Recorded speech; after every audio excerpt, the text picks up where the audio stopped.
like I was saying before, there is a problem with those wires crossing over the bottom of the gearbox here where the motor comes in. There are some manufacturers like Lancer, and I've seen some others that cut a little channel in there so that the wires have a place to go rather than being exposed to your pinion gear on your motor rubbing on it. So I like to, with guns that I'm using as rentals here or other customer guns that want to have the upgrade, it's a good idea to go ahead and cut that channel into there. To do that, I'm going to go ahead and remove the bushings because these are just going to rattle out anyway while I'm working on it. So we're just going to pop these guys out and get them out of the way. What we're going to do is drill 2 holes in this gun, one here and one here, and that'll allow us to cut a channel through there. So we're going to get some drill bits. Use these guys here. We have a drill press that we're going to use. We're going to probably run about a 5/32 drill. So 1 hole here, 1 hole here.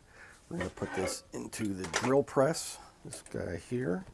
Give you a good view of that. If you don't have a drill press at home, you could just use a hand drill. I like drill presses for this kind of thing because it gives you a nice, clean, vertical hole in what you're working on. And what we're going to do here is get a little light on the subject. Going to get this lined up in place here. And then we're just going to drill 2 holes really quick. One right about there where the drill is actually physically touching the sides of it. We want to get it as far into the corner of it as we can. So that goes through there. So just a hair. And then we're going to drill another one, making contact right about here. See, once we've done that, we've got 2 holes drilled into it now. So that gives us this. You can see the 2 holes. What we're going to do is connect these 2 holes with our Dremel so that there is going to actually be a channel running straight across here. So we're going to use a Dremel with a saw blade, metal cutting saw blade. So we're just going to plug this guy in, take out our other Dremel bit. So we now have our metal cutting blade. I probably ought to throw on some safety glasses just so we're not losing our eyes here. So we're just going to cut one cut on the top and one on the bottom, which will allow us to create a path for the wire to run through.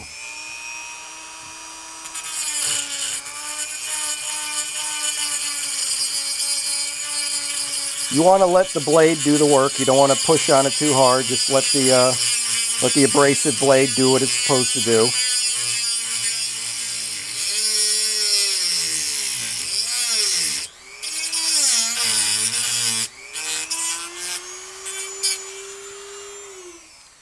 There, so you can see we have now connected those 2 holes together with the abrasive metal cutting saw.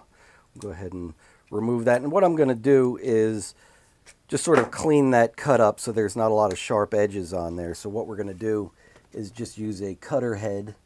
This is one of these small barrel cutter type heads. You could use a like a grinding stone on it as well. We just want to open that up a little bit more.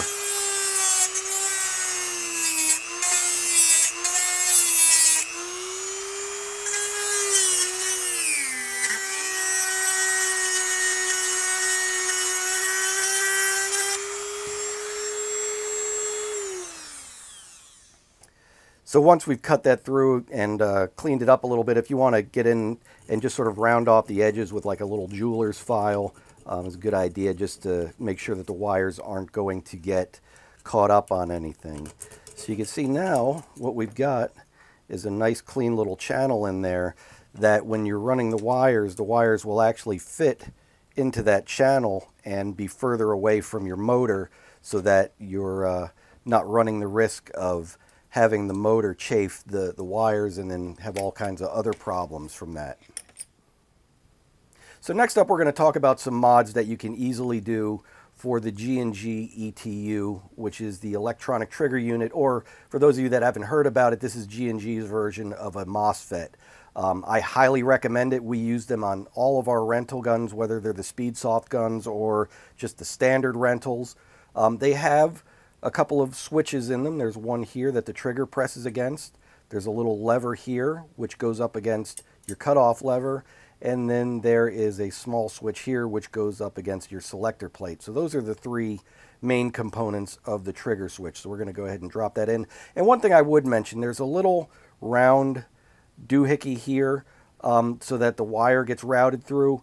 I would recommend doing what we did here. If you notice, we cut a little notch in the bottom of it. You could just take a razor knife and get in there and just cut the bottom little quarter off of that, which gives you a little more room for the trigger spring, and we'll show you a little more of that as we go. But that's one mod that'd be good to know about.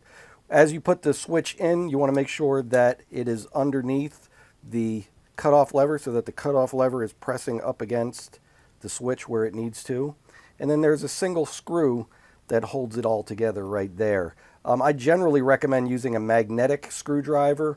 If you don't have a magnetic screwdriver, it's easy enough to make a screwdriver into a magnetic screwdriver. You just simply need a screwdriver and a magnet. This is one of those magnets for picking up stuff off of the floor.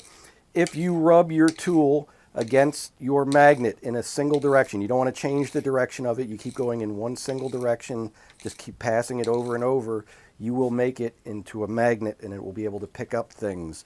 So you don't have to actually go out and buy a magnetic tool. You can just turn your regular tools into magnetic tools that way.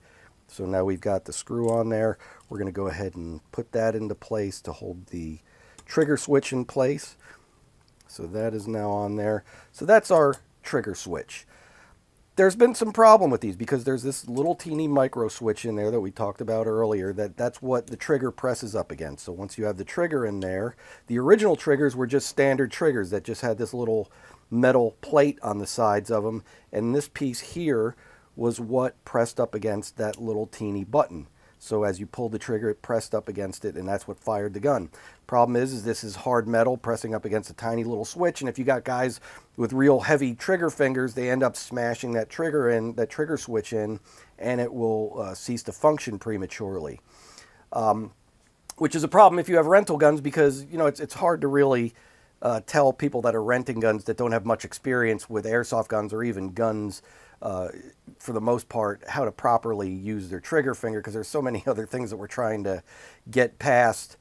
So you need to have a way to make that trigger switch not get squashed.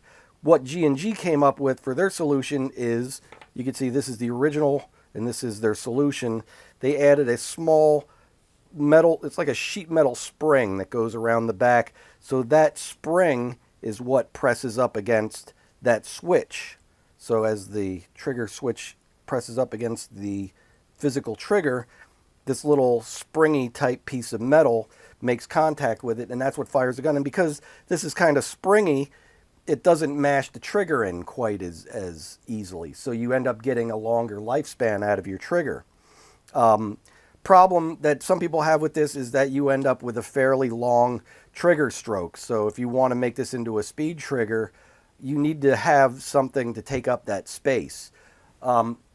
There are companies like this is AirTech Studios came up with this system, which allows you to basically you remove the spring. There's two little screws here. You take out these screws, you remove the spring, and then this little plate hooks up to it. It's a little plastic plate that goes onto it, and that presses up against the trigger switch.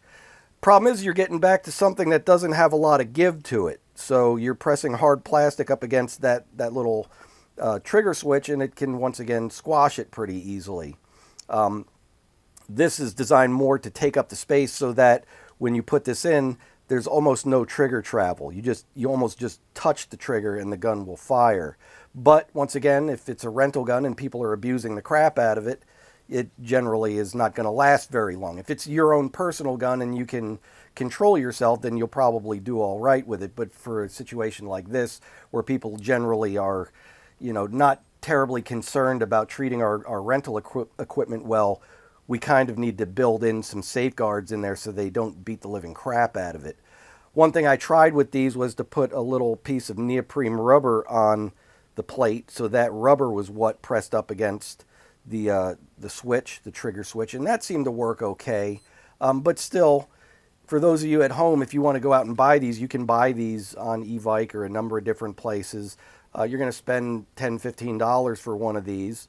But then it occurred to me that it's not really necessary to have this thing in there in order to modify the gun. What you just need is a piece of rubber on the end of this little spring here in order to let that make contact. And that really does two things. First of all, it takes up the space so that you have a shorter trigger travel. And number two, it makes it even softer on the trigger switch so that your trigger switch is not getting the crap beaten out of it. So what we're going to do is we're going to add a piece of neoprene rubber onto that little spring. The rubber that I usually use, this is just a neoprene rubber washer. You can get these at Home Depot or Lowe's. I believe this is about a 1/16 of an inch thick. All you do is just get a razor knife and cut yourself a strip of it. If you want to get really artsy-fartsy, you can get a ruler and make it perfectly straight.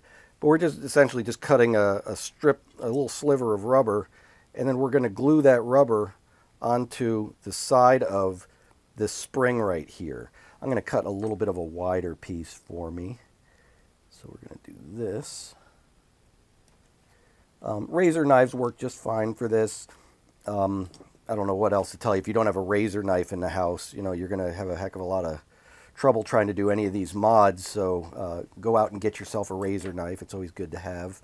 And there's some other uses for the razor knife in reassembling the gun, which we'll get to as well. So it's longer than what I actually need, and we're going to glue that onto there with super glue. But we want to rough that up a little bit. All you really need is some sandpaper or a file, and it's also a good idea to rough up the rubber before you try to glue that onto there. So we're going to get ourselves a little bit of sandpaper over here, and we're going to rough this up so that it's a nice clean surface that we're gluing onto. If there's any silicone grease or anything in there, it's obviously not going to work very well with the glue, so you want to get that as cleaned off as you can. We're also going to take our little piece of rubber and just sort of scrape that on the sandpaper just so that's got a little bit of scoring on it so that it also grabs the glue a little bit better. So now we've got our trigger and we've got our piece of rubber.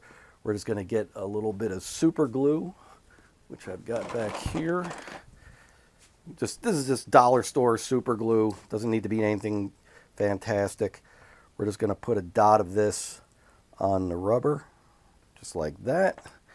And then it's nice to leave, that's why I leave a little bit of extra on there, so I've got something to grab it by, so I'm not getting glue all over myself. And then we're just going to put that in place, like so. And super glue dries very quickly. For those of you that aren't aware, you only need a few seconds to get it to adhere on there.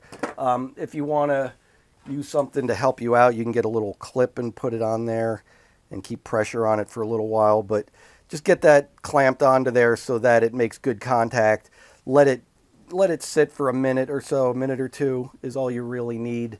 And what you'll end up with is something that looks like this. So now we have the trigger with the piece of rubber glued onto the spring. So now this, when you put this into the trigger switch, it's going to make contact, and you can see there's not a lot of travel to it. Now it's simply, it's like a 1/16 of an inch of travel, and it gives you two benefits. Like I said before, number one, it gives you a shorter trigger travel, so you end up with a speed trigger, and number two, that piece of rubber is what's pressing up against the trigger switch, so that will keep your trigger switch from getting mashed up too quickly.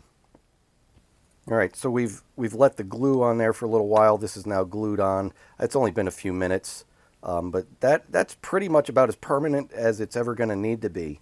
What I'll do at this point is just get my razor blade and just cut off the excess off of the trigger switch. So now it's got a nice flush fit to it. You could take a file or something and clean the edges up if that's necessary, but I think this one's sitting just fine the way it is. So we're just going to use that to install on our gun.